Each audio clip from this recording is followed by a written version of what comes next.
Hi, I'm Vanessa Molina, and I'll be talking about some social inequalities that we have in this country specifically. We're going to talk about a bit in other countries, and yeah. So I just wanted to say that social inequality is a big thing, and we're going to talk about some racism and some gender inequality. Uh, if I were to talk about all of the different types of social inequality and different examples of it, we would be here. We would be here for a while. So uh, bear with me because this is a lot of information I'm going to give you, and this is just a short summary. So don't be mad at me if I leave out some information. So first, I want to talk about the George Floyd lynching. A lot of people say it was killing, which it was, but lynching is a better term for it because it was a form of torture. Um, So recently, Derek Chauvin was in court and was found guilty for all charges, and that he did murder George Floyd, and it wasn't out of his job as a policeman, but it was out of his own hatred. Um, and the two other police officers that were with Derek Chauvin during the lynching are going to be in court in August.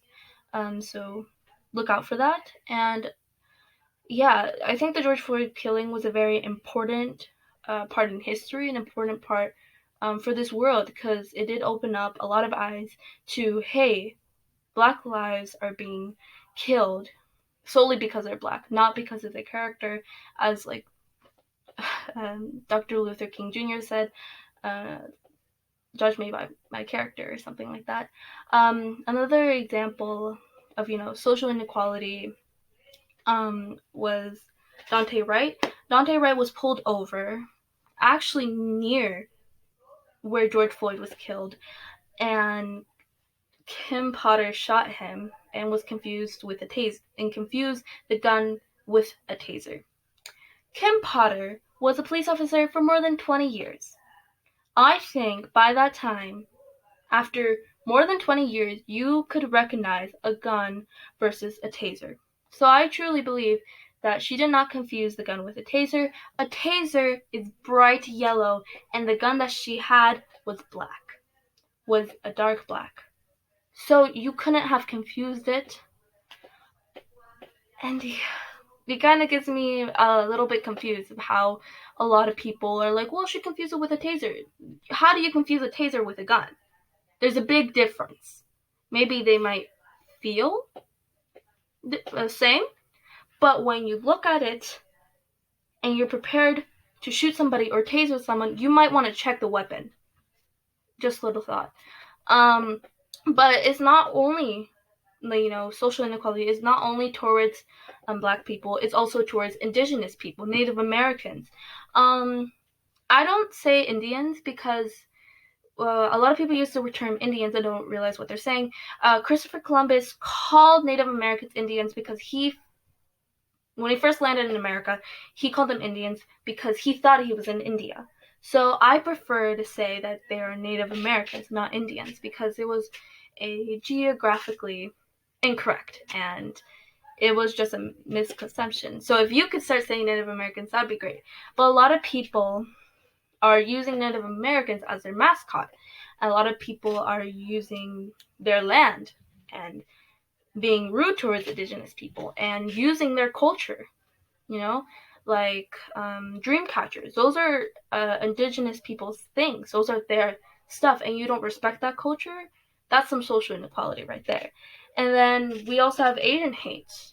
A lot of people are being awful towards Asian people solely because they're Asian and solely because they look different. And we rely on Asian people. We rely on people of color. We rely on indigenous people. And we rely on Native Americans. And we rely on Latinos and Hispanics. We rely on them. And white people choose to be awful towards us and towards them.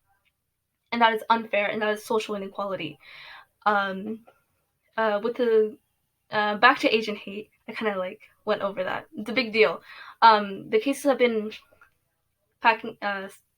stacking up, and one of the examples of that is Christian Hall. He was murdered, and it was because of Asian hate. And another example is that one man went to different salons and shot 8 women, and 6 of them being Asian.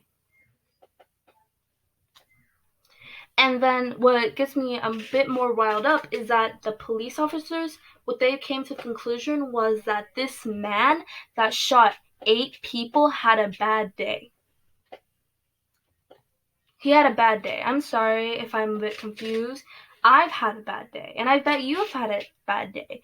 But I've never shot 8 people solely because I had a bad day. That just doesn't happen unless it was filled with hate and anger. Okay? And another example of this, of just police officers. Police officers are not, I'm not saying that police officers are horrible, and I'm not saying they're all bad. They're not all bad. And I'm not saying that they're the reason for social inequality. They are a part of it, but they're not all of it. We should never blame one certain thing. It's always a whole group of history and other things. But some example of Latinos and Hispanics being treated not well. You can see it in the borders. Um, a bit controversial, but I don't think we should have kids in cages solely because their parents took them there. And we shouldn't separate families. Sorry, I believe that. Another is Adam. I don't know how to say his last name. Tolid. I don't know how to say his last name. Yeah, I'm not gonna try, but I'm gonna give him the respect. He was a 13-year-old boy who had a gun and put that gun down, had his hands up, turned around, and was shot. He wasn't being resistant. I think that police officers or anyone that is in, yeah, just police officers that are in that, you shouldn't kill anyone if they're not being resistant, if they're not being ruthless towards you. This was a teenage boy, a little boy, who was being compliant. He was listening. Of course, he ran off, as any 13-year-old boy would. I completely understand that. I completely understand why they would arrest him. He had a gun. But killing him wasn't necessary. And, like, I could go on and on about this, and I just realized that I'm almost at 8 minutes. But yeah, just if we want to rate racism, social inequality, we have to be nice. We have to be kind. And if you see social injustice, social inequality, or racism happening, speak up and say something. Because that's how we're going to change. And that's why we should say something. If you see it happening, say something. And yeah, that's all the time I will take away from you. And yeah, as I always end my things, my little things, because I always do this during Siloas too. I always give them updates on things like this. Peace, love, and happiness. Stay safe. Drink a lot of water. Drink water. Eat food, the food that you need. And please wear your mask correctly, over the nose, not under, over. Because if you're gonna wear your mask, not your nose, under, there's no point of it. And yes, please stay safe. Please stay safe. And yes, thank you.